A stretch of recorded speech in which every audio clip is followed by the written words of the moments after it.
Hello बच्चों, कैसे हैं आप सब। उम्मीद करता हूँ आप लोग अच्छे होंगे। हम लोग जो है आज की क्लास में पढ़ने वाले हैं अपवर्तन के आगे जस्ट उसका अगला टॉपिक पूर्ण आंतरिक परावर्तन, जो कि उसी का एक भाग है। और ये अपवर्तन की तीसरी क्लास होने जा रही है। 2 क्लास में हम लोग जो है उसके अपवर्तन के बेसिक के बारे में पढ़े हैं और उसके आगे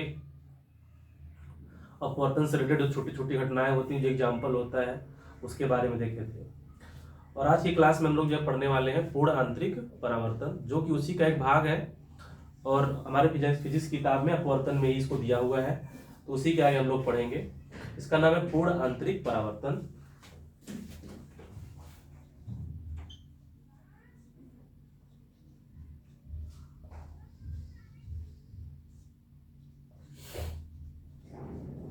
पूर्ण आंतरिक परावर्तन, total internal reflection. Total internal reflection,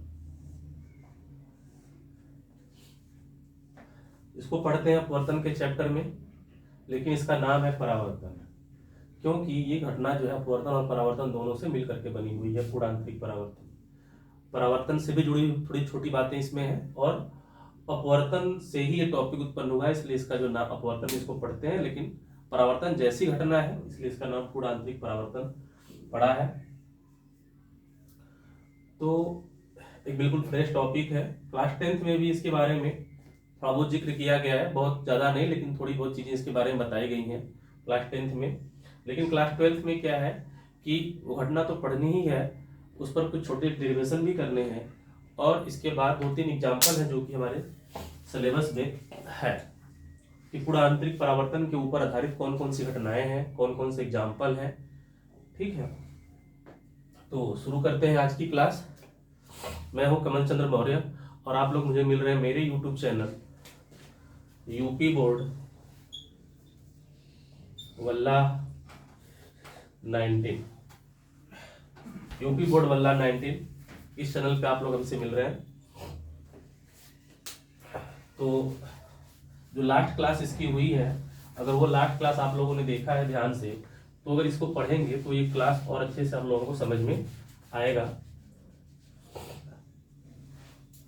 तो हम लोग सबसे पहले बेसिक जानकारी लेंगे कि पूर्ण आंतरिक परावर्तन है क्या, ये घटना है क्या। ठीक है, हम लोगों ने पढ़ा हुआ है अपवर्तन। अपवर्तन में एक छोटी सी चीज पढ़ी हुई है कि जब कोई प्रकाश किरण है ना, जब कोई प्रकाश किरण सघन से विरल में प्रवेश करती है, सघन माध्यम से विरल माध्यम में प्रवेश करती है, तो अभिलंब से दूर हट जाती है। ठीक है, हम लोगों ने पढ़ा हुआ है चीज ना। 2 बातें थी, विरल से सघन में जाएगी तो क्या होगा, सघन से विरल में जाएगी प्रकाश किरण तो क्या होगा। लेकिन हम केवल एक ही घटना पर चर्चा कर रहे हैं कि जब कोई प्रकाश किरण सघन से विरल में प्रवेश करेगी तो क्या होगा। जब कोई प्रकाश किरण सघन से विरल में प्रवेश करती है, सघन माध्यम से विरल माध्यम में प्रवेश करती है, तो हम लोग इसको पढ़ चुके हैं बच्चों, सभी लोगों को पता भी होगा ये कि अभिलंब से दूर हट जाती है। प्रकाश किरण अभिलंब से दूर हट जाती है। जब कोई प्रकाश किरण सघन से विरल में प्रवेश करती है तो अभिलंब से दूर हट जाती है ना। और साथ में जो आपतन कोण होता है वो अपवर्तन कोण से छोटा होता है हमेशा, है ना। जब कोई प्रकाश सघन से विरल में जाएगी तो अभिलंब से दूर हट जाएगी, और जो आपतन कोण है वो अपवर्तन कोण से छोटा होगा, या जस्ट इसका उल्टा कह सकते हैं कि अपवर्तन कोण आपतन कोण से सदैव बड़ा होगा, यानी R is greater than I। ठीक है, R is greater than I। ये बात हम लोग पहले ही पढ़ चुके हैं कि जब कोई प्रकाश किरण सघन माध्यम से विरल माध्यम में प्रवेश करती है तो अभिलंब से दूर हट जाती है, और जो अपवर्तन कोण होता है वो आपतन कोण से सदैव बड़ा होता है। अगर जो आपतित प्रकाश किरण है ना, इंसिडेंट रेज, आपतित किरण, और ये है अपवर्तित किरण।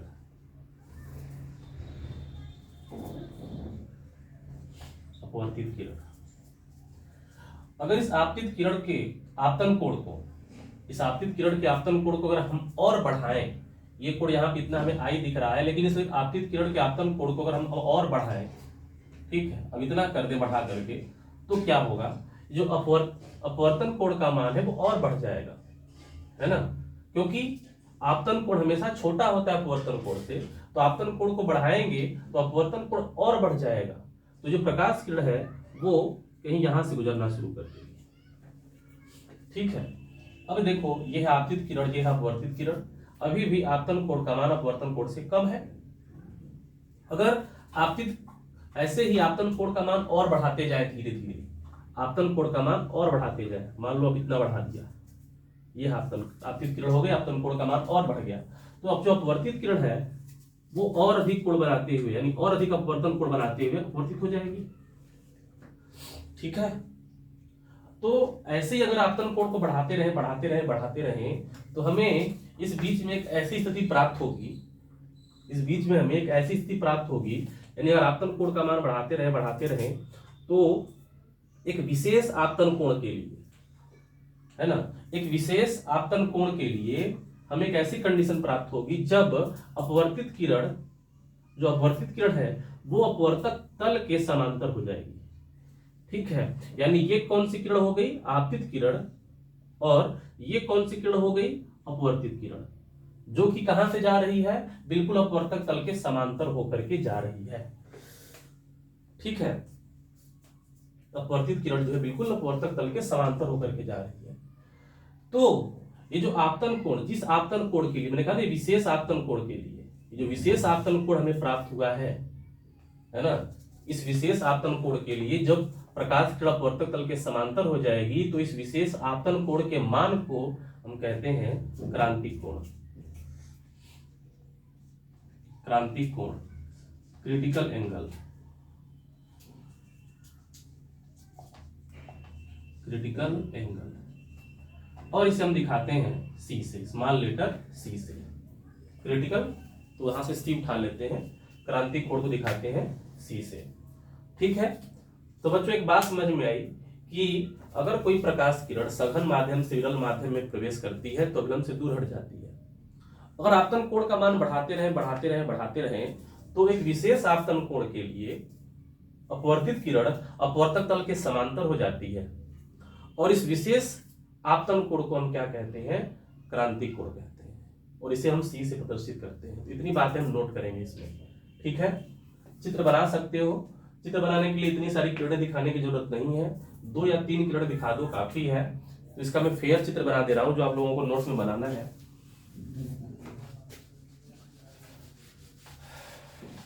और नोट्स जो है साथ में बनाते चलो, वीडियो को पॉज करके चीजें लिखते चलो, बनाते चलो।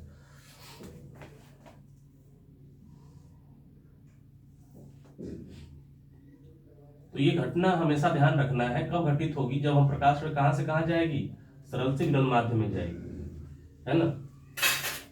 अभी हम लोग पढ़ेंगे पूर्ण आंतरिक परावर्तन की घटना के लिए कौन से आवश्यक शर्तें हैं, लास्ट में इसको हम लोग देखेंगे। ये तो हो गई नॉर्मल घटना अपवर्तन की, ये आपतन कोण, और ये अपवर्तन कोण नॉर्मल घटना हो गई, ये हो गया आई, ये हो गया आर।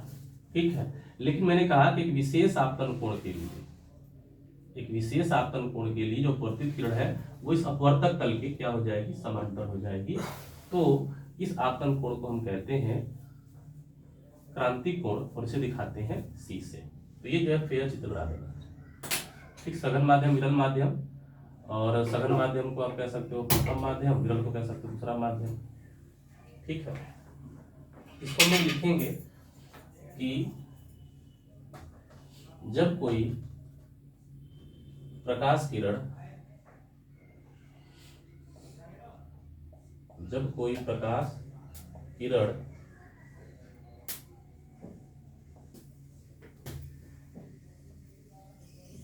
सघन माध्यम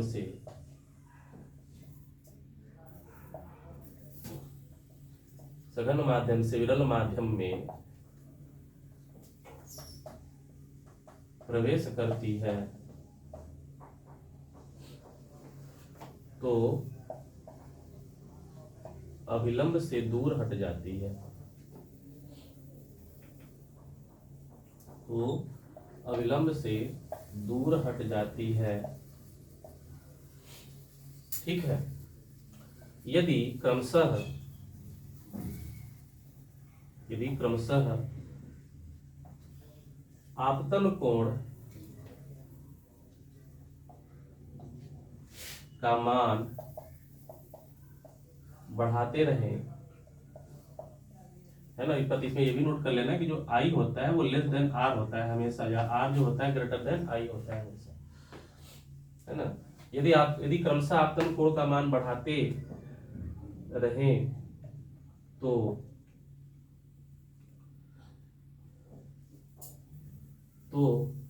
एक विशेष आपतन कोण के लिए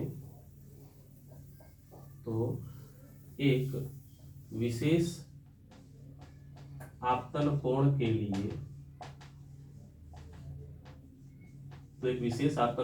लिए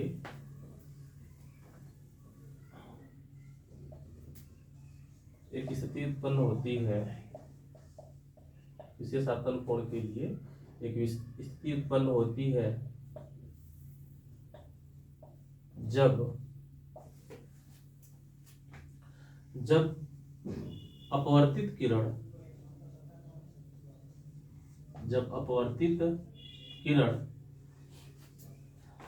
अपवर्तक तल के समांतर हो जाता है, अपवर्तक तल के समांतर हो जाता है, ठीक है। इस विशेष आपतन कोण को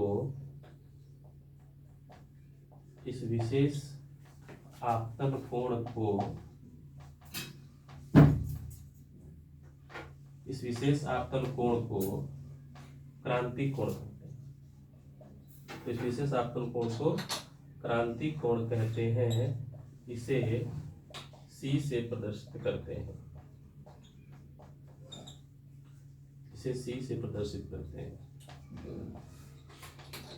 ठीक है बालकों। तो यहां तक डिफिनीशन इसकी क्रांति कोण की डिफिनीशन होगी, ठीक है। तो इसको नोट करो, इसे मिटा करके आगे बढ़ते हैं। छोटा सा डेरिवेशन है, देखते हैं। स्क्रीनशॉट लेकर के नोट कर लो, 1 2 3।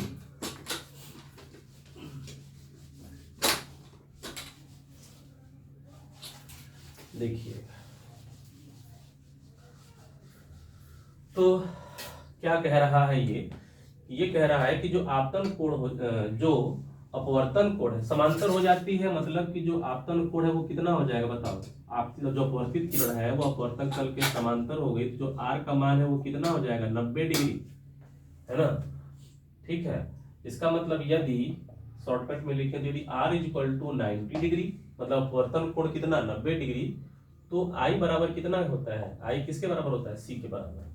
यानी अपवर्तित किरण अपवर्तित तल के समांतर हो गई, या अपवर्तन कोण का मान कितना हो गया 90 डिग्री। दो तरीके से कह सकते हो कि अपवर्तित तल के समांतर हो गई या अपवर्तन कोण 90 डिग्री हो गया।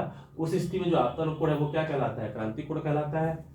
तो अब यदि स्नेल का नियम लगाएं, यदि R equal to 90 degree, I equal to C, तो हम लोगों ने पढ़ा हुआ है स्नेल के नियम से, स्नेल के द्वितीय नियम से कह सकते हो, फर्स्ट लॉ नहीं सेकेंड लॉ। स्नेल, इसको स्नेल का ही नियम कहते हैं, स्नेल के नियम लिखो। स्नेल के नियम से क्या होता है, स्नेल के नियम से क्या लिखोगे, स्नेल के नियम से लिखते हैं हम दूसरे माध्यम का पहले माध्यम के सापेक्ष अपवर्तनांक। स्नेल का जो द्वितीय नियम है वो क्या देता है, अपवर्तनांक देता है ना। तो दूसरे माध्यम का पहले माध्यम के सापेक्ष अपवर्तनांक, तो यहाँ दूसरा माध्यम कौन है, विरल माध्यम, और पहला माध्यम कौन है, सघन माध्यम, ठीक है। तो क्या लिखेंगे, विरल माध्यम का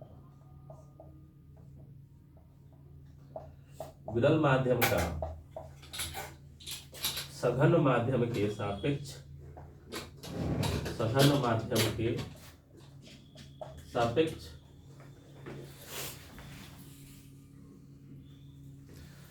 ठीक है, के सापेक्ष अपवर्तनांक, है ना। विरल माध्यम का सघन माध्यम के सापेक्ष अपवर्तनांक बराबर क्या हो जाएगा, क्या होता है फॉर्मूला, साइन आई बटे साइन आर। अपवर्तनांक एन बराबर होता है फॉर्मूला साइन आई बटे साइन आर। लेकिन ये जो फार्मूला होता है इसको हम लोग ऐसे लिखते हैं, यन तो विरल माध्यम का अपवर्तनांक सघन माध्यम के सापेक्ष, यानी लिख सकते हो उसको, अगर विरल को दूसरा माध्यम कह रहे हो तो 2 और सघन को पहला कह रहे हैं तो 1n2 लिख सकते हो। या फिर अगर 1n2 में कंफ्यूजन होगा तो इससे सबसे बेटर है इसको ऐसे लिखो, यहाँ पे छोटा सा लिख दो विरल और यहाँ लिख लो सघन। ठीक है, ये क्या प्रदर्शित कर रहा है? विरल माध्यम का सघन माध्यम के सापेक्ष अपवर्तनांक। तो n विरल, इधर सघन, ये तो 1n2, तो 2 की जगह विरल है और 1 की जगह सघन है। कितना हो जाएगा? साइन आई बटे साइन आर। आर का मान कितना है? 90 डिग्री। आई का मान कितना है? सी। मान भर दो, तो साइन सी बटे साइन आर का मान 90, साइन 90 का मान 1 होता है। तो क्या निकला यहाँ से? तो ये निकला n विरल और यहाँ पे सघन बराबर कितना? साइन सी। तो ये हो गया विरल माध्यम का सघन माध्यम के सापेक्ष अपवर्तनांक, है ना, विरल माध्यम का सघन माध्यम के सापेक्ष अपवर्तनांक। लेकिन बच्चों हमें ये डेरिवेशन में ये नहीं चाहिए होता है कि विरल माध्यम का सघन माध्यम के सापेक्ष अपवर्तनांक, इसमें हमें चाहिए होता है सघन माध्यम का अपवर्तनांक चाहिए होता है विरल माध्यम के सापेक्ष। ठीक है, तो हमें चाहिए सघन माध्यम का अपवर्तनांक। ये क्या है? विरल माध्यम का सघन माध्यम के सापेक्ष अपवर्तनांक। हमें चाहिए होता है सघन माध्यम का विरल माध्यम के सापेक्ष अपवर्तनांक। तो हम तुम लोगों को अपवर्तनांक में संबंध बढ़ाए थे कि अगर यहाँ से विरल यहाँ पे सघन है और अगर यहाँ पे सघन यहाँ पे विरल करना है ना, एक फार्मूला हम लोग पढ़े थे 1n2 = 1/2n1, है ना, लास्ट क्लास में पढ़े थे। तो मैंने कहा कि लास्ट क्लास देख लोगे ध्यान से तो ये थोड़ा आसानी समझ में आएगी सब चीजें। तो यहाँ पे विरल यहाँ पे सघन है, तो अगर देख लो 1n2 और 2n1 करना होता है तो क्या हो जाता है? ये व्युत्क्रमानुपाती हो जाता है, यानी 1/, में लग जाता है। तो ये हो जाएगा n विरल सघन है, अगर इसको पलटना है तो इसको क्या लिखेंगे? पलटेंगे तो क्या लिखेंगे? ये विरल माध्यम का सघन माध्यम के सापेक्ष अपवर्तनांक, तो लिखेंगे इसको सघन माध्यम का अपवर्तनांक या सघन माध्यम का विरल माध्यम के सापेक्ष अपवर्तनांक, या इसको एक लाइन में कह दो सघन माध्यम का अपवर्तनांक। विरल को हटा दो, विरल के सापेक्ष हटा दो। सघन माध्यम का अपवर्तनांक यानी n, उसको केवल n से दिखा दो, या n सघन लिख सकते हो, n सघन लिख सकते हो या विरल लिख सकते हो, लेकिन केवल सघन कहो। n सघन या सघन भी हटा दो, तुम्हारी किताब में केवल n लिखता है इस चीज को, तो किताबें तुम लोगों को पढ़ना है तो वहां से मैच कर लोगे, केवल n। तो क्या हो जाता है? उल्टा हो जाता है ना, और इसको उल्टा करना तो ये उल्टा हो जाएगा, 1/, में आ जाएगा। तो n कितना हो गया? 1/sin c। जिन लोगों ने लास्ट क्लास हमारी पढ़ी है तो इसको हमने ऐसा क्यों लिखा है ये वहां पे तुम लोगों को समझ में आ जाएगा अच्छे से। तो सघन माध्यम का अपवर्तनांक कितना हो गया? n = 1/sin c। ये फार्मूला है सघन अपवर्तनांक के लिए, या ये फार्मूला है ना, relation between critical angle and refractive index.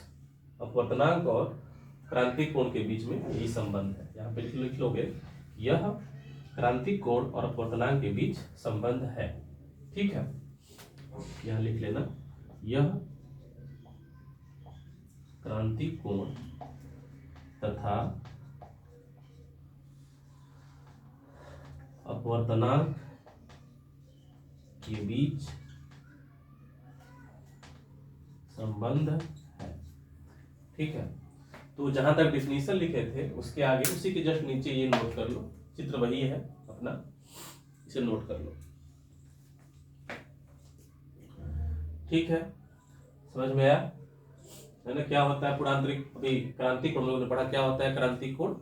वह आपतन कोण, क्रांतिक कोण की परिभाषा तुम लिख सकते हो, ऐसे भी लिख सकते हो, वह आपतन कोण जिसके लिए अपवर्तन कोण समकोण हो जाता है, उस विशेष आपतन कोण को क्रांतिक कोण कहते हैं। एक लाइन में परिभाषा लिखनी हो, तो पूरी घटना समझा के लिखनी हो, पूरा घटना में समझा के मैंने लिख दिया क्रांतिक कोण की परिभाषा। यदि एक ऐसे आपतन कोण के लिए अपवर्तित तरफ अपवर्तक तल के समांतर हो जाती है तो उस विशेष आपतन कोण को क्या कह देते हैं? क्रांतिक कोण कह देते हैं। ठीक है, यहां तक कर लो। अब हमें देखना है पूर्णांतरिक परावर्तन। ये तो हो गई क्रांतिक कोण से संबंधित बातें, और क्रांतिक कोण अपवर्तनांक में संबंध भी हो गया। लेकिन हमें घटना पढ़ना कौन सा है? पूर्णांतरिक परावर्तन। हमें पढ़ना है पूर्णांतरिक परावर्तन। अब थोड़ा विचार करते हैं इसके आगे की बात को लेकर कि ये तो हो गया क्रांतिक कोण, और इस क्रांतिक कोण के लिए जो अपवर्तित किरण है अपवर्तक तल के समांतर होती है। लेकिन अगर हम अपवर्तन कोण का जो आपतन कोण का मान है क्रांतिक कोण के बाद भी बढ़ाएं। क्रांतिक कोण कौन सा कोण है? क्रांतिक कोण कैसा कोण है जो अपवर्तित किरण अपवर्तन के समांतर हो जाती है। लेकिन अगर क्रांतिक कोण को और बढ़ाएं और बढ़ा दें, इस आपतन कोण को क्रांतिक कोण से ज्यादा बढ़ा दें, तो जो अपवर्तित किरण है वो क्या, उसके बारे में क्या होगा बताओ। अब वो नीचे तो आएगी नहीं, अब उसको क्या करना है, उधर ही जाना है। तो मैक्सिमम क्या हो चुका है, मैक्सिमम ये हो चुका है कि वो अपवर्तित और अपवर्तन में समांतर हो चुकी है।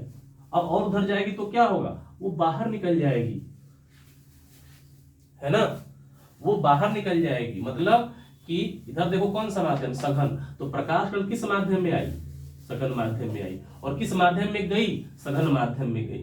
तो अगर कोई प्रकाश किरण जिस माध्यम में आती है और अपवर्तित होकर या परावर्तित होकर उसी माध्यम में लौट जाती है, तो घटना कौन सी घटना है, और उसी माध्यम में लौट गई तो घटना कौन सी घटना है, परावर्तनीय घटना है। तो इसीलिए इस घटना को हम कहते हैं पूर्णांतरिक परावर्तन। ठीक है, तो क्या लिखेंगे कि यदि आपतन कोण का मान क्रांतिक कोण से और अधिक बढ़ा दिया जाए तो अपवर्तित प्रकाश किरण उसी माध्यम में अपवर्तित न होकर के, है ना, विरल माध्यम में अपवर्तित न होकर के उसी माध्यम में परावर्तित हो जाती है। इस घटना को पूर्णांतरिक परावर्तन कहते हैं। ठीक है, लोग लिखेंगे इसके नीचे पैराग्राफ चेंज करके लिखोगे तुम लोग, यदि आपतन कोण को क्रांतिक कोण से और अधिक बढ़ाया जाए तो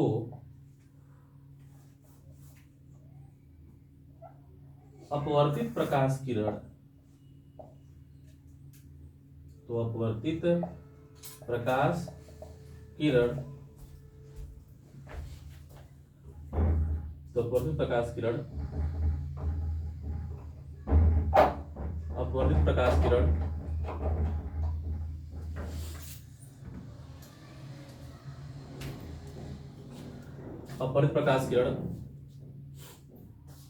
न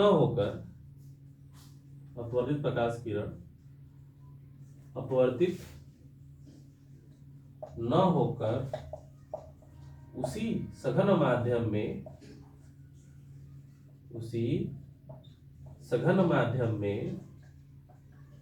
वापस लौट जाती है। यदि आपतन कोण का मान क्रांतिक कोण से और अधिक बढ़ा दें तो अपवर्तित प्रकाश किरण अपवर्तित न होकर उसी माध्यम में क्या होती है, परावर्तित हो जाती है। लेकिन ध्यान दो, परावर्तन तो है लेकिन पूरा अपवर्तन होकर तब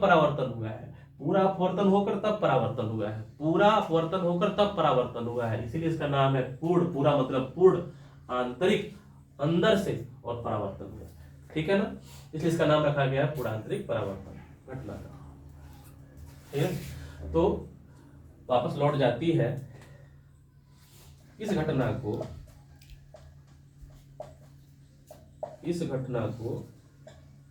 पूर्ण आंतरिक परावर्तन कहते हैं। इसलिए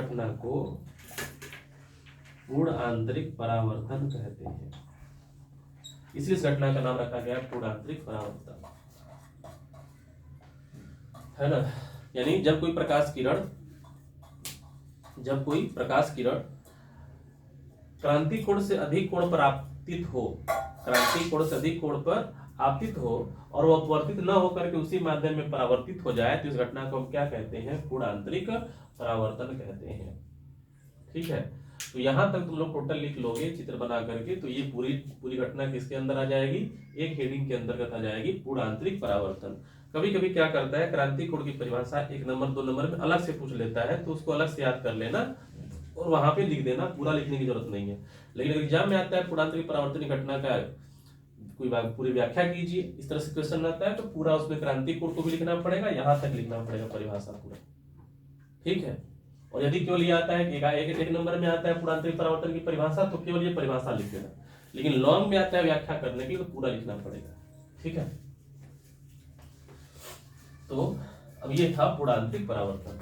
यानी परावर्तन में समझाया तो ऐसा हो रहा है कि माध्यम तो 2 है, माध्यम तो दो है, सघन और विरल, माध्यम तो दो है, लेकिन जो प्रकाश किरण है वो सघन से विरल में जा रही है ना, सघन से विरल में जा रही है, लेकिन सघन से विरल में जाते हुए अपवर्तित तो हो रही है, लेकिन अपवर्तित होते होते होते एक ऐसी कंडीशन आ रही है जब वो पहले तो अपवर्तन के समांतर हो रही है, तो आप उस आपतन कोण को क्रांतिक कोण करें, लेकिन क्रांतिक कोण से अधिक अगर आपतन कोण का मान बढ़ा रहे हैं तो वो क्या हो रही है, उसी माध्यम में लौटने लग रही है।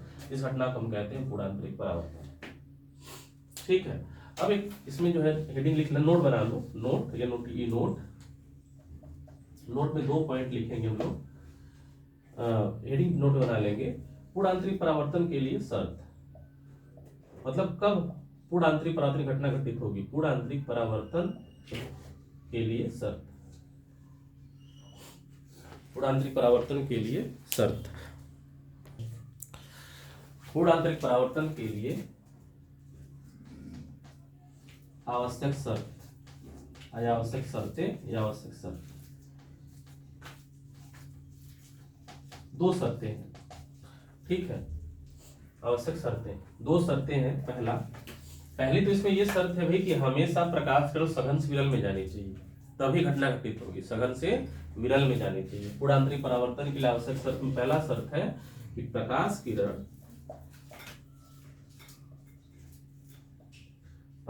किरण सदैव सघन से विरल, सदैव सघन से विरल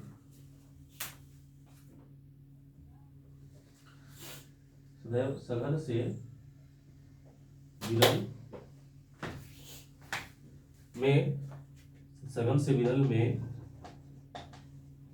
प्रवेश करनी चाहिए। पहली शर्त है ये कि प्रकाश किरण सदैव सघन से विरल में प्रवेश करनी चाहिए। दूसरी शर्त है कि आपतन कोण क्रांतिक कोण से अधिक होना चाहिए, तभी ऐसा होगा ना। आपतन कोण क्रांतिक कोण से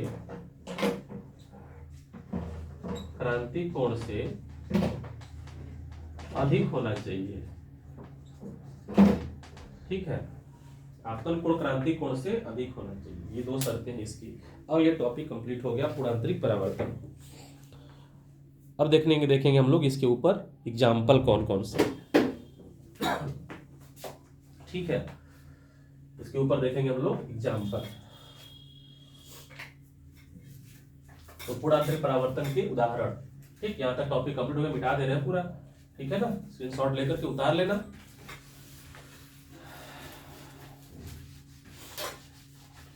आज की क्लास में पूर्णांतरिक परावर्तन को हम पूरा समाप्त कर रहे हैं और इसके साथ हम लोग का परावर्तन अपवर्तन खत्म हो जाएगा। लास्ट जो नेक्स्ट क्लास होगी उस क्लास में हम लोग पढ़ने वाले हैं लेंस। ठीक है, गोली लेंस पढ़ने वाले हैं, और गोली लेंस में जो पहला ही टॉपिक है सूत्र है। ठीक है, गोली लेंस के लिए अपवर्तन का सूत्र जो बहुत इंपॉर्टेंट एग्जाम के लिए, वो सब चीजें करेंगे नेक्स्ट क्लास में। ठीक है, हेडिंग बना लो, पूर्णांतरिक परावर्तन के उदाहरण।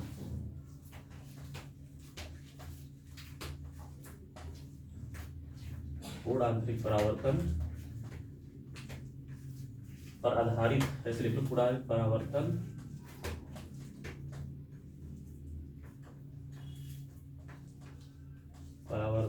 पर आधारित घटनाएं, पूर्णांतरिक परावर्तन पर आधारित घटनाएं। ठीक है, घटनाएं अब एक्सप्लेन कर दे रहे हैं, तुम लोग उसको अपने से लिखोगे, बस एक्सप्लेन करेंगे, पूरा लिखेंगे नहीं। पहला जो घटना है वो है रेगिस्तान में मरीचिका का बनना। पूर्णांतरिक परावर्तन पर पहली जो घटना है वो है रेगिस्तान में मरीचिका पर बनना। मरीचिका का बनना, रेगिस्तान में मरीचिका का बनना। मरीचिका का मतलब होता है भ्रम। रेगिस्तान में मरीचिका का बनना मतलब ये होता है भ्रम, मतलब भ्रम होता है।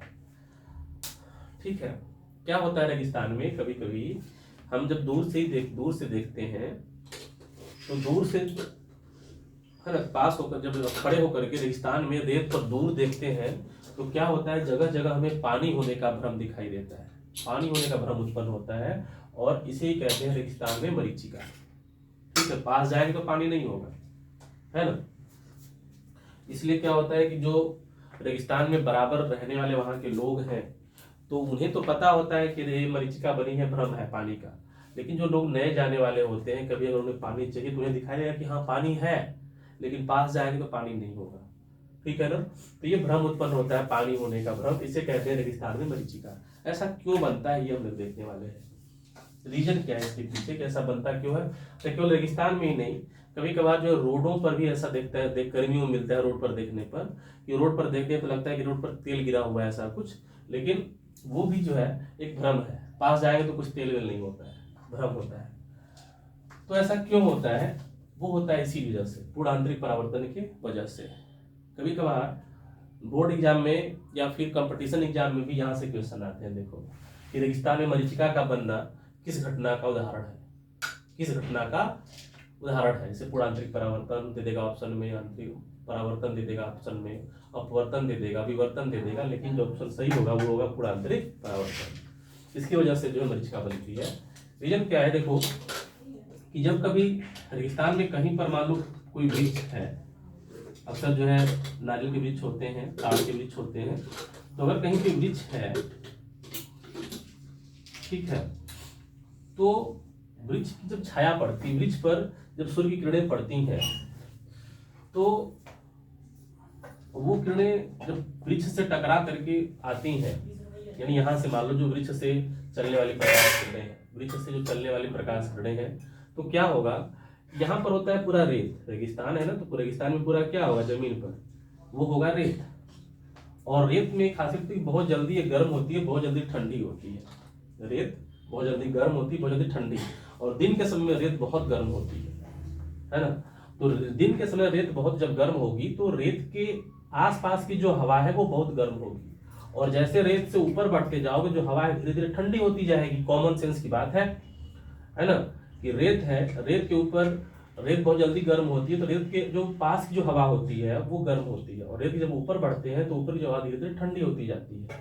तो क्या होगा कि अगर हम इस रेत में, रेत के ऊपर जो हवा है, अगर उसको मैं लेयर बना दूं, पतली पतली लेयर के रूप में बना दूं, कि हवा की पहली लेयर, हवा की दूसरी लेयर, हवा की तीसरी लेयर, चौथी लेयर, इस तरह से अगर लेयर में बांट दूं मैं, तो क्या होगा कि यहाँ वाली हवा गर्म होगी, यहाँ वाली उससे कम गर्म होगी, यहाँ वाली उससे कम गर्म होगी, यहाँ वाली उससे कम गर्म होगी, यहाँ वाली और कम गर्म होगी, ठीक है। तो हम लोगों ने पढ़ा हुआ अपवर्तनांक। अपवर्तनांक क्या होता है, अपवर्तनांक डिपेंड करता है कि जो अणु है वो किस रूप में व्यवस्थित है ना। अगर अणु दूर दूर है तो उस माध्यम का अपवर्तनांक कम होता है, अगर अणु बहुत पास पास है, सघन है, तो उसका अपवर्तनांक ज्यादा होता है, ठीक है। तो ये जो रेत के पास की जो हवा है वो गर्म है, तो गर्म होने पर इसके जो अणु है वो दूर दूर होंगे, है ना। तो जो रेत की जो हवा के जो अणु है वो जब कम गर्म होंगे, तो मतलब ये कैसा काम करेगा, विरल माध्यम की तरह काम करेगा। इसके ऊपर बढ़ेंगे तो हवा थोड़ी ठंडी है, तो इसकी तुलना में सघन माध्यम की तरह काम करेगा, क्योंकि उसके जो अणु होंगे वो पास पास होंगे, ठंडी है ना तो अणु पास पास होते हैं अपने आप। फिर और ऊपर जाएंगे और ठंडी है तो वो और सघन माध्यम की तरह काम करेगा, क्योंकि उसके अणु और पास पास होंगे। यानी क्या हो रहा है कि जो हमने लेयर बनाया है ना, ये अलग अलग अपवर्तनांक वाली लेयर बन गई है। इसका अपवर्तनांक सबसे कम, इसका उससे ज्यादा अपवर्तनांक, उससे ज्यादा अपवर्तनांक, उससे ज्यादा अपवर्तनांक, सबसे अधिक अपवर्तनांक वाला ये है, ठीक है। तो इस तरह से अपवर्तनांक की लेयर बन गई। जब प्रकाश किरण यहाँ से चलेगी पेड़ के पास से, ठीक है, पेड़ के पास जब कोई प्रकाश किरण चलेगी तो यहाँ पर क्या है, हवा सबसे अधिक सघन है, यहाँ का जो माध्यम है वो बहुत सघन है क्योंकि अणु बहुत पास पास है। यहाँ पर क्या है कि अणु थोड़ा इसकी तुलना में दूर दूर है, तो इसका अपवर्तनांक कम होगा। तो अगर इन दोनों की बात करें तो ये सघन है, ये क्या है, विरल है। फिर इसकी इन दोनों की बात करें तो यहाँ के अणु और पास पास है, यहाँ के अणु थोड़े दूर दूर है, तो ये सघन, ये क्या होगा, विरल। यानी ऊपर से धीरे धीरे आने पे क्या हो रहा है, सघन से विरलता की ओर बढ़ते जा रहा है। तो जब प्रकाश का हमने कहा था अभी पूर्णांतरिक परावर्तन के लिए शर्त लिखा, हमने दो शर्तें लिखी हैं। पहला शर्त क्या है कि जो प्रकाश कण है वो सघन से विरल में जानी चाहिए, और आपतन कोण का मान क्रांति कोण से अधिक होना चाहिए। दो शर्त होगा तो पूर्णांतरिक परावर्तन घटना घटेगी। और यहाँ पर क्या होता है, दोनों घटनाएं घटित होती हैं, दोनों बातें सही होती हैं। देखो प्रकाश कहाँ से कहाँ जा रही है, सघन से विरल में जा रही है, पहली शर्त पूरी होगी।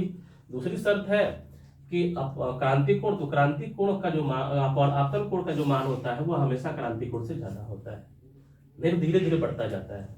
ठीक है, तो ये कौन सा माध्यम, सघन, ये कौन सा माध्यम, विरल। तो क्या होगा, प्रकाश किरण अविलंब से दूर हट जाएगी, तो दूर हट जाएगी इस तरह से। फिर यहाँ पे आओगे तो अब ये क्या है, सघन, ये क्या है, विरल। फिर प्रकाश अविलंब से क्या होगी, दूर हट जाएगी। फिर यहाँ पे आ गए तो प्रकाश किरण कहाँ जा रही है, सघन से विरल, तो प्रकाश किरण क्या होगी, अविलंब से और दूर हट जाएगी। फिर यहाँ आ गए तो इस तरह से बना देंगे।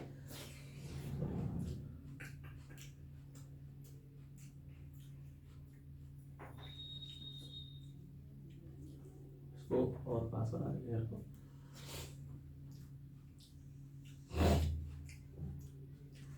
प्रकाश किरण क्या होगी, और अधिक और कम आपतन कोण पे परावर्तित होगी। ठीक है, इस तरह से क्या होगा कि धीरे धीरे जो अब यहाँ प्रकाश किरण आएगी तो हो सकता है कि अपवर्तन के क्या हो जाए, समांतर हो जाए।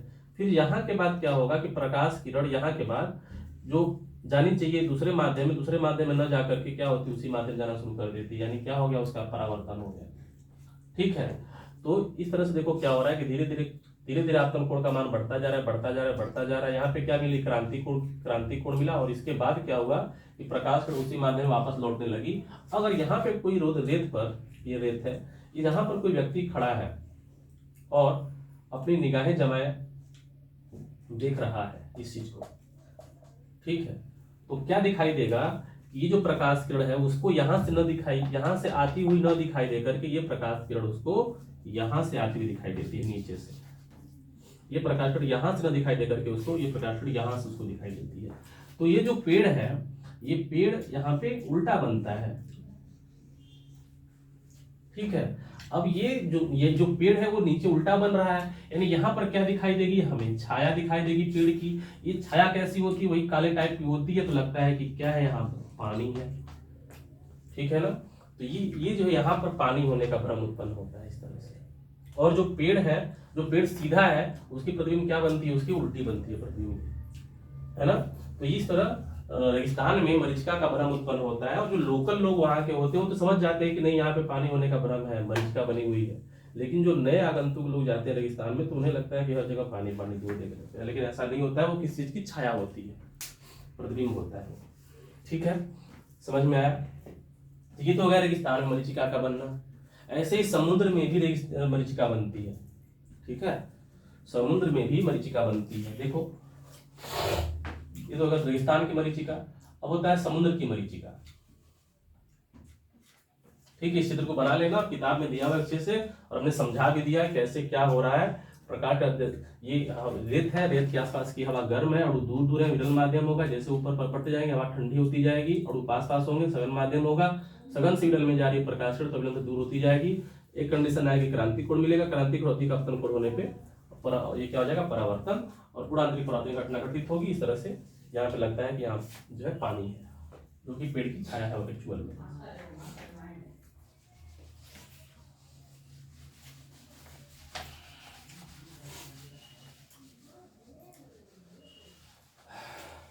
अब है समुद्र की मरीचिका।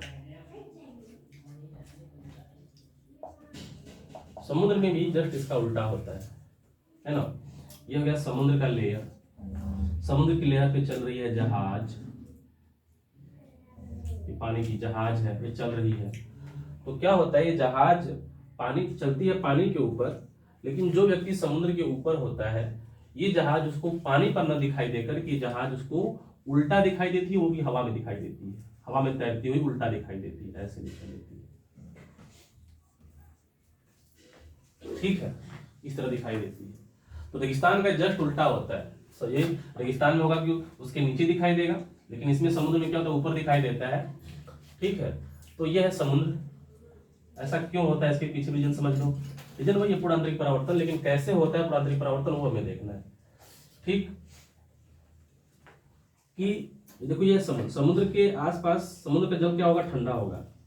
तो ठंडा होगा तो समुद्र के आसपास की जो हवा होगी वो ठंडी होगी। जैसे समुद्र से ऊपर बढ़ते जाएंगे हवा धीरे धीरे गर्म होती जाएगी, है ना। तो समुद्र के आसपास की हवा ठंडी है तो अणु पास पास होंगे, सघन माध्यम की तरह काम करेगा। ऊपर जाएंगे हवा ठंडी होती जा रही है, अणु दूर दूर होंगे, विरल माध्यम की तरह काम करेगा।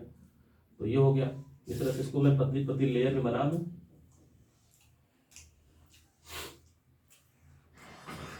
ठीक है, तो इस तरह से अगर मैं लेयर बना लूं तो क्या होगा कि जहाज से जब चलने वाली प्रकाश किरण होगी, जहाज से चलने वाली प्रकाश किरण, ऊपर देखो क्या नीचे सघन, ऊपर विरल माध्यम, तो धीरे धीरे प्रकाश किरण क्या होगी, अगर यहाँ से चल रही है कोई प्रकाश किरण इस तरह से, तो इसको मिटा दो, इसका कोई काम नहीं नीचे वाले का, ठीक है। तो समुद्र के पास का जो लेयर है वो कैसा होगा, ठंडा होगा, सघन होगा, ऊपर जा रहा है विरल, तो शर्त इसके लिए पहली यही थी ना, सघन से विरल में जानी चाहिए। देखो वो शर्त पूरी हो रही है, तो सघन से विरल में जा रही है प्रकाश किरण, अविलंब से दूर हटती जाएगी, तो ये मान लो अविलंब है ना, अविलंब से दूर हट जाएगी इस तरह से। फिर यहाँ पे आएगी तो क्या होगा, अविलंब से और दूर हट जाएगी इस तरह से, है ना। फिर अभी क्योंकि कहाँ से जा रहे हैं, सघन से विरल में जा रहे हैं, तो अविलंब से क्या होती जाएगी प्रकाश किरण, दूर हटती जाएगी, दूर हटती जाएगी, है ना। इस तरह से जो है प्रकाश किरण दूर हटती जाएगी। आपतन कोण का मान धीरे धीरे बढ़ता जा रहा है, ये आपतन कोण है, फिर और बढ़ गया आपतन कोण, और बढ़ गया आपतन कोण, बढ़ते जा रहा है आपतन कोण, है ना। जब यहाँ पे आएगी तो हो सकता है कि यहाँ पर आने के बाद प्रकाश किरण क्या हो जाए, अपवर्तक तल के समांतर हो जाए, ठीक। लेकिन यहाँ पर जब यहाँ से देखोगे तो हो सकता है प्रकाश किरण क्या हो, समांतर हो गई, अब इसके बाद क्या होगी, वो परावर्तित, जो उसी माध्यम में परावर्तित हो जाएगी। ये प्रकाश किरण जो है इस तरह से, यहाँ पे देखो क्या हुआ, और कम आपतन कोण बनेगा, अरे परावर्तन कोण बनेगा, इस तरह से देखो धीरे धीरे परावर्तित हो गई, जिस माध्यम में चली थी उसी माध्यम में क्या हुई, वापस लौट गई। तो ये घटना कौन सी घटना घटित हो गई, पूर्ण आंतरिक परावर्तन। अब यहाँ पर जो है कोई प्रेक्षक है समुद्र के ऊपर, इस तरह से प्रेक्षक है, वो देख रहा है इस घटना को, जो ऑब्जर्व कर रहा है, प्रेक्षक है ऑब्जर्वर, तो उसे क्या दिखाई देगा कि जो प्रकाश किरण है वहां यहां से न दिखाई दे करके ये प्रकाश किरण, उसे पीछे बढ़ाओ तो इसे प्रकाश किरण यहां से आती हुई दिखाई देगी, ठीक है। तो ये जो जहाज है इस तरह से यहाँ पे उसे उल्टा दिखाई देती है, हवा में चलती हुई दिखाई देती है। ये प्रकाश किरण यहाँ से न दिखाई दे करके पीछे बढ़ाओगे तो जहाँ पे अगर आभासी है ना, तो आभासी के लिए क्या बनाते हैं, डॉट डॉट बनाते हैं।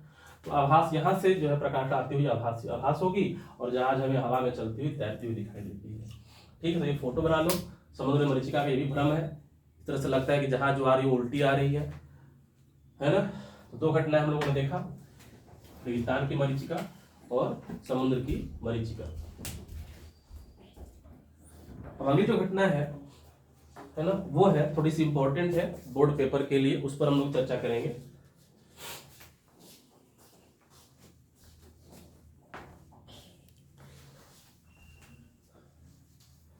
है ना, मिटा दे इसे।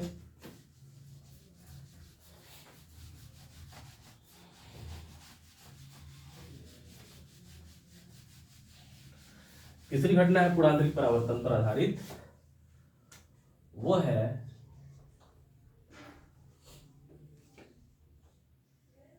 मछली के लिए, दो तरीके से क्वेश्चन आता है। तीसरा एग्जांपल है मछली के लिए प्रेक्षित विश्व, मछली के लिए प्रेक्षित विश्व, इसी को कहते हैं, इसी को एक और नाम से पुकारते हैं जल में स्थित प्रकाश स्रोत द्वारा प्रकाश क्षेत्र, जल में स्थित प्रकाश स्रोत द्वारा प्रकाश क्षेत्र। दो तरीके से ये क्वेश्चन पूछता है, दोनों का आंसर एक ही है, सेम घटनाएं हैं, सेम एक्सप्लेनेशन है, ठीक है, सेम एक्सप्लेनेशन।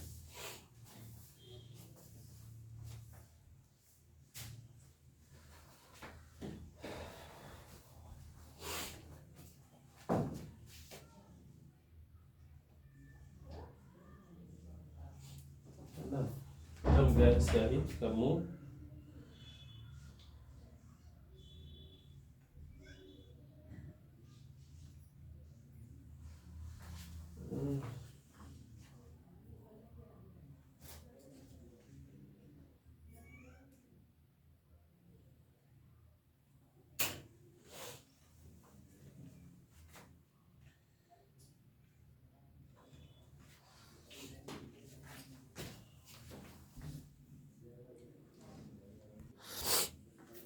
ठीक है।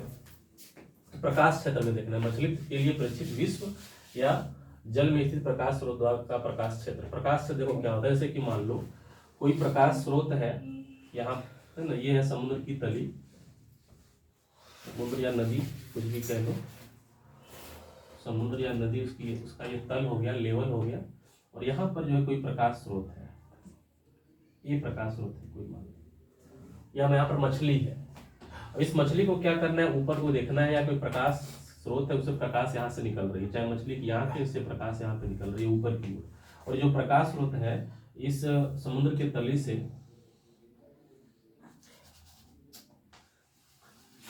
h मीटर की गहराई पे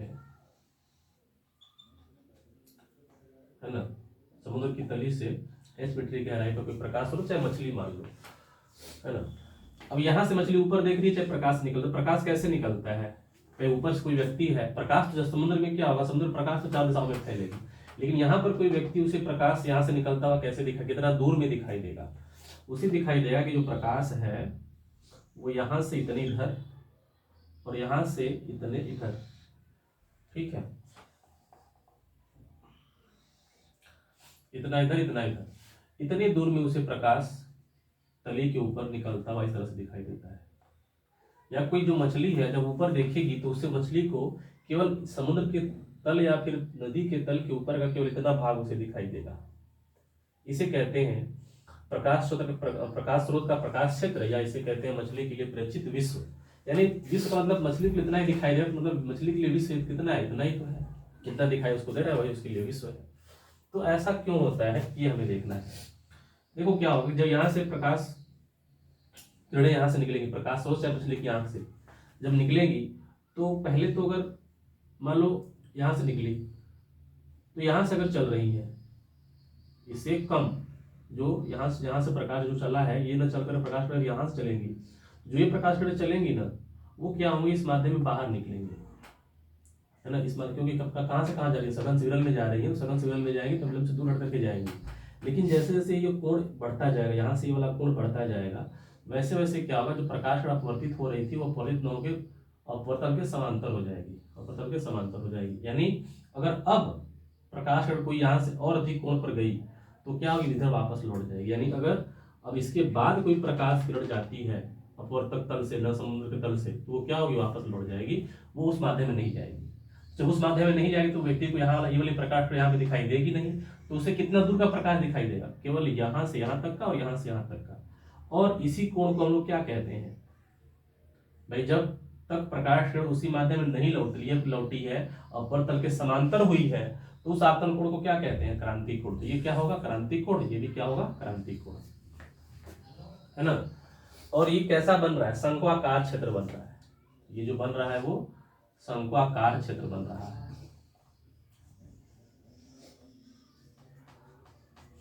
ठीक है, शंक्वाकार क्षेत्र बन रहा है। और इस कोण सी को हम क्या कहते हैं, शीर्ष कोण कहते हैं, इसे कहते हैं शीर्ष कोण।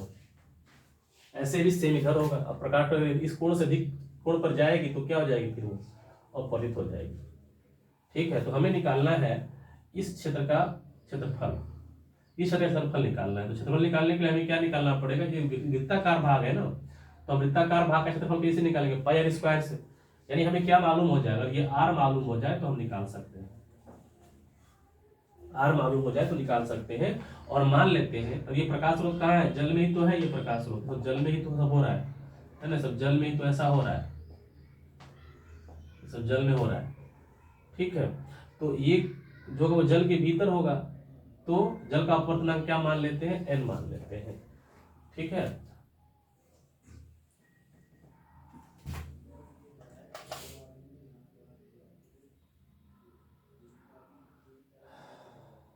यहां पे लिख लेंगे, जल में स्थित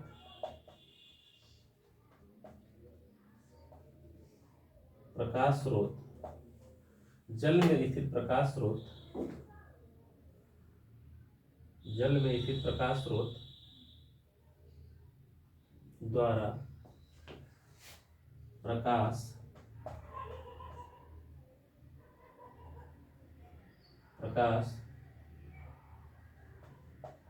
सतह से बाहर, सतह के बाहर, सतह के ऊपर लिख सकते हो, प्रकाश सतह के ऊपर से देखने पर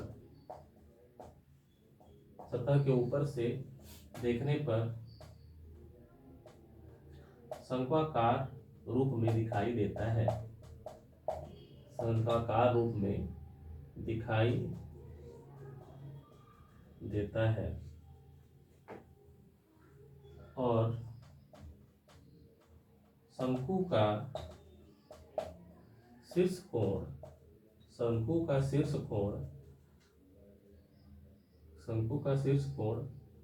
क्रांति कोण के बराबर होता है, शीर्ष कोण क्रांति कोण के बराबर होता है। ठीक है, क्रांति कोण के बराबर होता है। माना प्रकाश स्रोत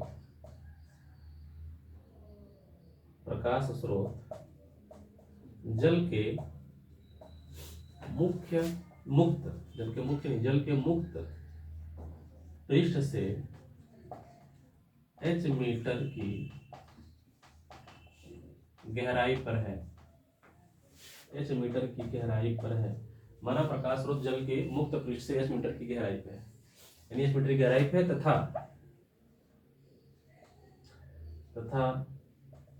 वृत्ताकार भाग का, वृत्ताकार पृष्ठ का लिख सकते हो, तथा वृत्ताकार पृष्ठ का की त्रिज्या r है। ये त्रिज्या r मान लिया, h मान लिया। ठीक है, और ये क्या है, क्रांति कोण है। तो जल नहीं, यहाँ पे जल की जगह पे द्रव भी लिख सकते हो, क्योंकि जल जरूरी थोड़ा नहीं कि जल ही होगा, द्रव कोई भी द्रव हो सकता है। तो क्या लिखोगे, हम लोगों ने पढ़ा है ना, एक संबंध पढ़ा है अभी, है ना, 1/n/sin c, सघन माध्यम का अपवर्तनांक n=1/sin c। तो वैसे ही यहाँ पे जो है सघन माध्यम कौन है, द्रव का अपवर्तनांक, जो परिभाषा पीछे पढ़े हो वैसे से लिख रहे हैं, जो डिफिनीशन जो भी फार्मूला ड्राइव किए हैं। द्रव का अपवर्तनांक n क्या फार्मूला पढ़े हो, 1/sin c। समीकरण नंबर 1, द्रव का अपवर्तनांक n=1/sin c। यहाँ तक उतार लो, मिटाते हैं इसे।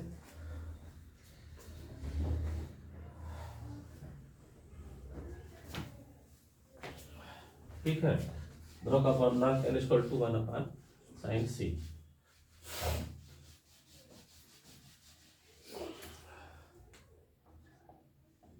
ठीक है, अब देखो त्रिभुज ए, इसे मान लो O, इसे मान लो B।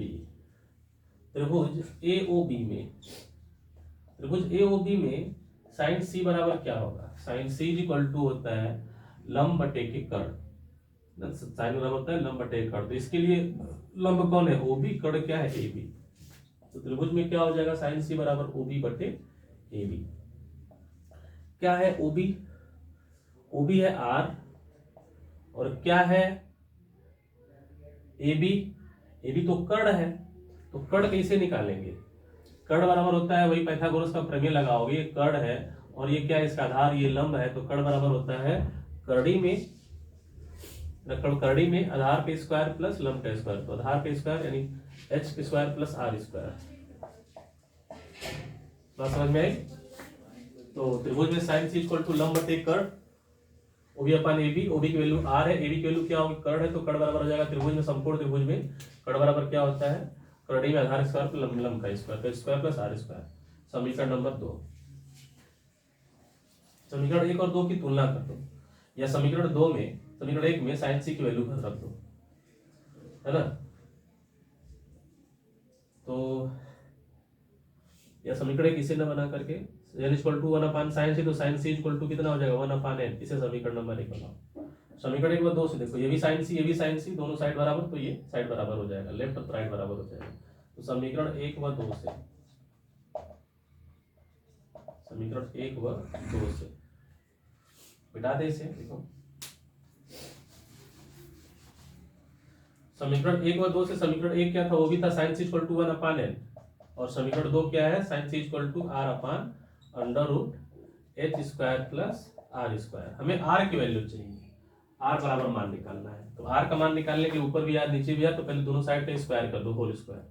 तो होल स्क्वायर करोगे तो 1/n का स्क्वायर हो जाएगा, 1 का स्क्वायर 1 स्क्वायर, n का स्क्वायर n स्क्वायर, r का स्क्वायर, इसका स्क्वायर करो करड़ी हट जाएगी, h² प्लस r स्क्वायर। ठीक है, ये हो जाएगा। तो इधर गुणा कर दो, इधर गुणा करोगे 1 में, ये हो जाएगा H square plus R square, इधर गुणा करोगे ये मिलेगा R square plus N square. हमें आर की वैल्यू चाहिए, इसको उधर भेज दो। तो एच स्क्वायर बराबर R square N square minus R square, क्या कॉमन है दोनों में, आर स्क्वायर, क्या मिलेगा N square minus 1 H square, है ना। हमें चाहिए आर की वैल्यू, तो आर स्क्वायर बराबर निकाल लो। आर स्क्वायर बराबर क्या हो जाएगा, एच स्क्वायर बटे में ये आ जाएगा नीचे एन स्क्वायर माइनस 1। हमें चाहिए आर की वैल्यू, तो आर बराबर दोनों पक्षों का क्या ले ले, वर्गमूल ले ले, है ना। आर स्क्वायर बराबर दोनों पक्षों वर्गमूल ले ले, दोनों पक्षों वर्गमूल, आर स्क्वायर का वर्गमूल आर हो गया, एच स्क्वायर का वर्गमूल एच हो गया, और नीचे कितना हो जाएगा करड़ी में एन स्क्वायर माइनस 1। तो ये हो गया, त्रिज्या निकल के आ गई, इस वृत्ताकार पृष्ठ की त्रिज्या निकल के आ गई। लेकिन हमें त्रिज्या नहीं निकालना है, वृत्तीय पृष्ठ मतलब उसका क्षेत्रफल निकालना है ना। तो यहाँ तक डेरिवेशन तुम्हारा है। इसके बाद क्या कर लोगे कि लिख लोगे कि मछली द्वारा परीक्षित विष बराबर पाई आर स्क्वायर, तो पाई आर स्क्वायर की रख करके मान निकाल लोगे तो परीक्षित विष निकल जाएगा। इस फार्मूला से क्या निकालोगे, त्रिज्या निकाल लोगे। अपवर्तनांक दिया रहेगा, मान भर देना, ऊंचाई दिया रहेगा, मछली कितनी नीचे है वो गहराई दी रहेगी, चाहे प्रकाश स्रोत की गहराई दी रहेगी, वो रख देना, आर की वैल्यू आ जाएगी। ठीक है, तो चित्र बना करके इसे नोट कर लो। यहाँ तक एक लाइन और इसमें रह गया, लिख देते हैं।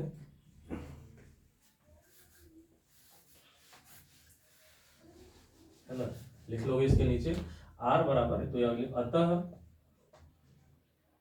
मछली द्वारा प्रेक्षित विश्व या प्रकाश क्षेत्र, प्रेक्षित विश्व या प्रकाश क्षेत्र ए बराबर पाई आर स्क्वायर, ए बराबर पाई, आर की वैल्यू यहाँ से रख देंगे, तो आर स्क्वायर की वैल्यू यहाँ सीधे रख दो ना, क्या था एच स्क्वायर बटे एन स्क्वायर माइनस 1, यहाँ से निकाल लोगे प्रेक्षित विश्व का क्षेत्रफल। ठीक है, ए बराबर पाई एच स्क्वायर बटे एन स्क्वायर माइनस 1।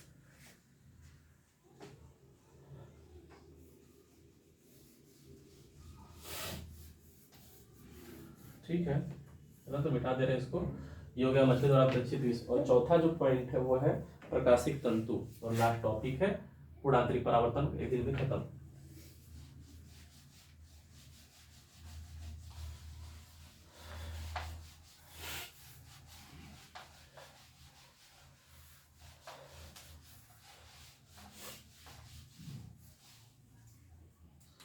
अगला है और लास्ट एग्जाम्पल है पूर्णांतरिक परावर्तन का, वो है प्रकाशिक तंतु, ऑप्टिकल फाइबर, ऑप्टिकल फाइबर।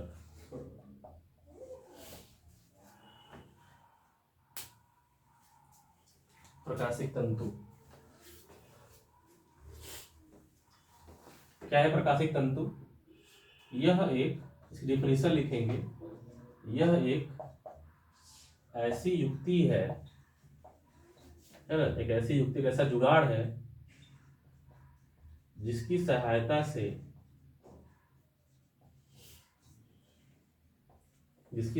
से, प्रकाश सिग्नल को, प्रकाश संकेत या प्रकाश सिग्नल को एक जगह से, है ना, जिसकी सहायता से प्रकाश सिग्नल को एक जगह से दूसरी जगह भेजा जाता है। प्रकाश, यह एक ऐसी युक्ति है जिसकी सहायता से प्रकाश सिग्नल को एक दूसरे में भेजा जाता है। यह पूर्णांतरिक परावर्तन पर आधारित है ना, इंपॉर्टेंट है बोर्ड पेपर के लिए। यह पूर्णांतरिक परावर्तन पर आधारित युक्ति है ना, यह पूर्णांतरिक परावर्तन पर आधारित युक्ति है। होगी इसकी डिफिनीशन। ठीक, अब कैसे बना होता है वो देखते हैं। देखो कैसे बना होता है।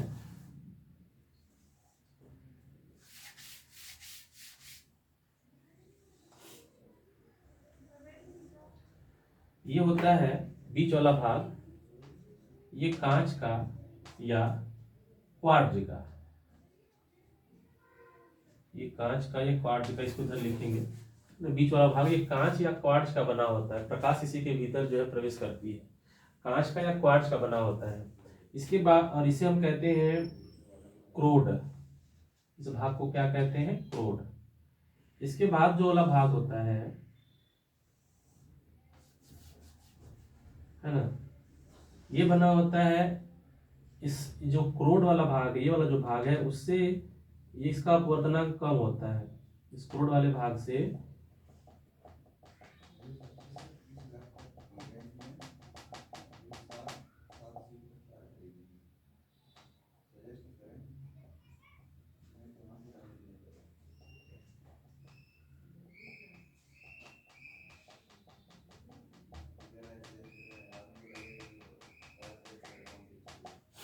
है ना, क्रोड वाले भाग से कहते हैं क्लैडिंग, इसे कहते हैं क्लैडिंग। और इसके बाहर वाला जो भाग होता है वो जो है जाली का या फिर प्लास्टिक का होता है,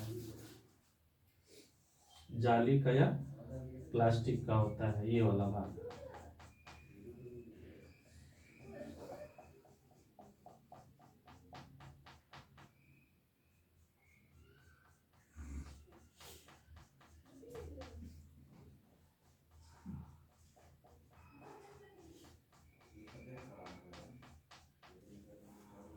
इसे कहते हैं आवरण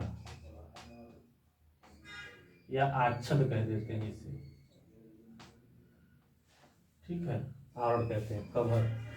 तो ये जो है प्लास्टिक का हो सकता है या लोहे के जाली का हो सकता है, और भीतर जो है बिल्कुल ये क्वार्ट्ज का बना हो सकता है।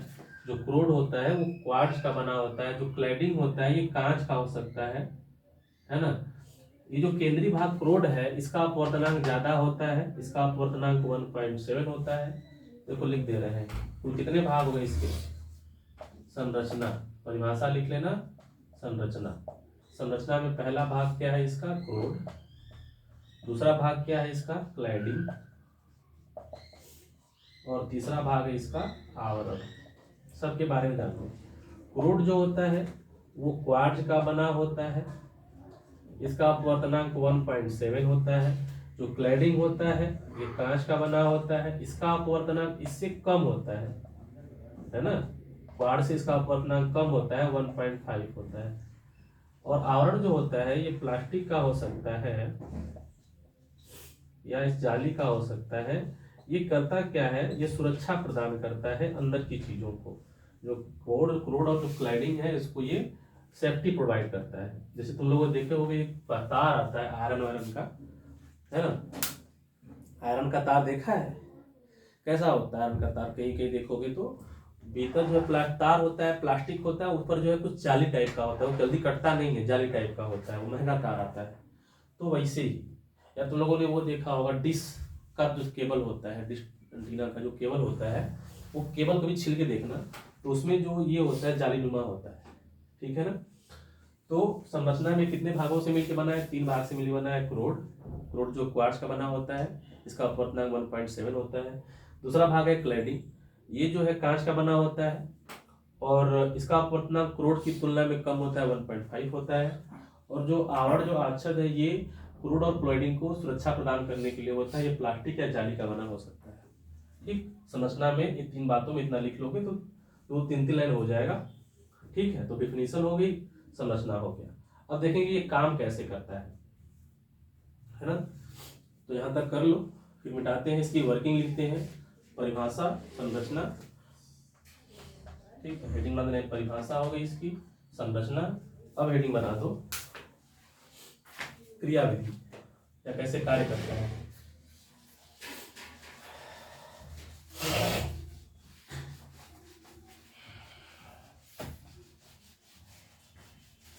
वर्किंग क्रियाविधि, देखो इसमें क्या करते हैं, किसी प्रकाश सिग्नल को हम एक जगह दूसरी जगह भेजते हैं, ठीक है। तो कोई प्रकाश सिग्नल प्रकाश के रूप में यहाँ पे आया, कोई प्रकाश सिग्नल प्रकाश के रूप में यहाँ आया, इसका अपवर्तनांक क्या है, 1.7, इसका अपवर्तनांक कितना है, 1.5। ये कैसा माध्यम है, सघन। ये कैसा माध्यम है, विरल, तो प्रकाश कण कहाँ से कहाँ जा रही है, सघन से विरल, 1.7 1.5, तो 1.7 क्या होगा सघन, ये क्या होगा विरल। प्रकाश कण कहाँ से कहाँ जा रही है, सघन से विरल। और हमने पढ़ा अभी कि अगर कोई प्रकाश का सघन से विरल में जाती है तो उसमें जो है पूर्णांतरिक परावर्तन घटना हो सकती है। तो पहली शर्त तो पूरी हो रही है ना। और जो प्रकाश कण प्रवेश करती है वो इसको हम इस प्रकार से प्रवेश कराते हैं भीतर, इस प्रकार से इसको आपतन कोण देते हैं कि वो बाहर न निकल करके क्या हो जाए, पूर्णांतरिक परावर्तन हो जाए। वो मेरे हाथ में होता है, ठीक है। अब वर्तनांक वाली बात समझ में आ गई, 1.7 1.5 वाली।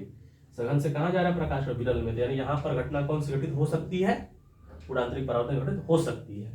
हमने कहा कि अब होगी, क्यों होगी, क्योंकि जो आपतन कोण है वो हमने इस प्रकार साबित कराया है कि वो प्रकाश कण यहाँ न जाकर के उसी माध्यम में वापस लौटे, ठीक। फिर जब परावर्तित होती है ना तो फिर ये आप जो आपतन कोण होता है इसके लिए फिर वो क्रांति कोण से ज्यादा होता है, तो प्रकाश कण क्या हो जाएगी, फिर उसी माध्यम में वापस लौट जाएगी। फिर जो एक आपतित होती है तो ये जो आपतन कोण होता है ये भी क्रांति कोण से ज्यादा होता है, तो फिर प्रकाश कण क्या उसी माध्यम में वापस लौट जाएगी। जबकि यहाँ पे क्या है, कांच है, इसको जाना चाहिए यहाँ पर, लेकिन नहीं जाएगी। क्यों नहीं जाएगी, क्योंकि जो आपतन कोण है वो क्रांति कोण से ज्यादा है, तो प्रकाश कण दूसरे माध्यम में नहीं जाती, उसी माध्यम में वापस लौट जाती है, ठीक है। यहां से फिर क्या होगा, पूर्णांतरिक परावर्तन, फिर क्या होगा पूर्णांतरिक परावर्तन, फिर क्या होगा पूर्णांतरिक परावर्तन, फिर क्या होगा पूर्णांतरिक परावर्तन, पूर्णांतरिक परावर्तन, पूर्णांतरिक परावर्तन, पूर्णांतरिक परावर्तन, और इस तरह से प्रकाश का क्या होगी, बाहर निकल जाएगी, ठीक है। तो प्रकाश किरण इस तरह से देखो, यहां से क्या है, इनकी यहां से क्या हो गई, आउट हो गई, है ना। यहां से इन होकर के यहाँ प्रकाश किरण क्या हो गई, आउट हो गई। तो इस तरह प्रकाश सिग्नल को हम क्या करते हैं, एक जगह से दूसरी जगह भेजते हैं। और ये कहाँ पे इसका यूज करते हैं, ये हम यूज करते हैं दूर संचार के क्षेत्र में। यूज कभी पढ़ेंगे इसका प्रयोग हम लोग क्रिया विधि में, यही से तुम लोगों को लिखोगे, क्रिया विधि में लिखोगे कि प्रकाश किरण जब क्रोड में प्रवेश करती है तो इसे हम आपतन कोण को हमेशा क्रांति कोण से अधिक रखते हैं, और प्रकाश कण फिर से पूर्णांतरिक परावर्तन होकर के इस छोटे से भाग में और पूर्णांतरिक परावर्तन होकर बार बार होकर के बाहर निकलती है। इस तरह प्रकाश सिग्नल एक जगह से दूसरी जगह दूर तक भेज जाते हैं, ठीक है। अब सोचो अगर ये तुम्हारा आवरण मजबूत नहीं होगा तो जो सिग्नल है वो टूट जाएगी, ब्रेक हो जाएगी, पाइप टूट जाएगा, कांच का है कांच टूट जाएगा। इसलिए हम इसको क्या करते हैं, मजबूत बनाते हैं, है ना। इस तरह प्रकाश सिग्नल एक जगह दूसरी जगह चली जाती है। इसका यूज हम करते हैं, लिख लेना क्रिया विधि में सारी चीजें जो बताया, ठीक है।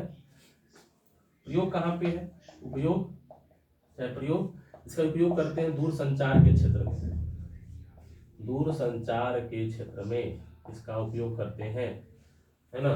खास करके जहाँ कंपनी है, जहाँ पे कोई कंपनी होती है उस कंपनी में क्या करते हैं हम लोग, ईथरनेट बिछाते हैं। और हम अगर हमें क्या करना है, पैसे खर्च नहीं करने हैं, भाई टेलीफोन का है बिल है और फ़ोन यूज़ करेंगे उसका भी पैसा लगता है, लेकिन अगर मुझे एक बार टेलीफोन लगा देना है और सिग्नल को जो है कुछ लिमिटेड जगह तक पहुँचाना है एक कंपनी के भीतर, तो हम लोग इसका यूज करते हैं, है ना। इसमें क्या करते हैं, जो हम बोलते हैं उस ध्वनि सिग्नल को उसको कन्वर्ट कर देते हैं प्रकाश सिग्नल में, और कन्वर्ट करके इस केबल के थ्रू एक जगह से दूसरी जगह भेज देते हैं, और वो सिग्नल फिर वहां से प्रकाश सिग्नल से ध्वनि सिग्नल में कन्वर्ट होकर के तुम्हें फिर से सुनाई देगा। इस तरह से जो है दूर संचार के क्षेत्र में हम प्रकाशिक तंत्र का उपयोग करके प्रकाश सिग्नल को एक जगह से दूसरी जगह भेजते हैं, या किसी भी सिग्नल को एक जगह से दूसरी जगह भेजते हैं दूर संचार के क्षेत्र में, पहला यूज।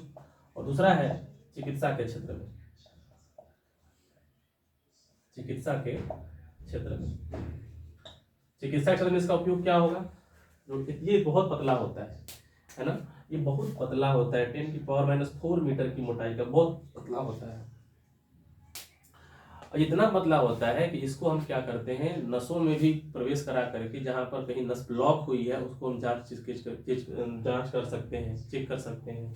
और अगर कहीं पे आमाशय वगैरह में कहीं प्रॉब्लम हो रही है, कहीं आमाशय में प्रॉब्लम हो रही है, कहीं पे किडनी में कुछ फंसा हुआ है, तो भी इसके द्वारा हम जांच कर सकते हैं, इसके थ्रू हम जांच कर सकते हैं, हमें वो चीज़ें दिख जाती हैं, है ना। तो चिकित्सा के क्षेत्र में इसका उपयोग करते हैं, दूर संचार के क्षेत्र में इसका उपयोग करते हैं, ठीक है। तो इसकी परिभाषा हम लोग पढ़ लिए, कैसे बना है संरचना पढ़ लिए, कैसे काम करता है ये पढ़ लिए, और क्या इसका उपयोग है ये पढ़ लिए। इसमें क्या होता है, नुकसान भी होता है। जो लोग जहाँ पे ये बनाया जाता है ना, ये कांच का बना होता है और कांच बहुत पतला पतला होता है, तो वहाँ के जो लोग होते हैं खास करके जो बनाते हैं इसको मैन्युफैक्चरिंग के टाइम पे, तो बहुत सावधानी बरतते हैं, क्योंकि इसके जो कांच होते हैं इतने महीन महीन पतले पतले होते हैं कि वो कहीं पर भी यहाँ वहाँ धंस जाते हैं, और धंस जाते तो फिर अगर नहीं निकल पाए ढंग से तो क्या होता है, उससे फोड़े बन जाते हैं, फुंसी बन जाते हैं, कैंसर का रूप ले लेते हैं, बहुत सारी चीज़ें घटना घटित हो सकती हैं। इसलिए बहुत सेफ्टी की आवश्यकता होती है जहाँ पर ये बनाई जाती है। ठीक है ना। तो पूर्णांतरिक परावर्तन की परिभाषा हम लोग पढ़ लिए, उसके आधारित कुछ जो घटनाएं होती हैं वो पढ़ लिए। तो पूर्णांतरिक परावर्तन एक क्लास में खत्म हो गई। ठीक है। और आप लोग जो एग्जाम बहुत पास में नज़दीक में है, तो इसके लिए ढंग से तैयारी करते रहिए, पढ़ते रहिए, है ना। अच्छे परसेंटेज लाने का प्रयास कीजिए। ठीक। तो ऑल द बेस्ट।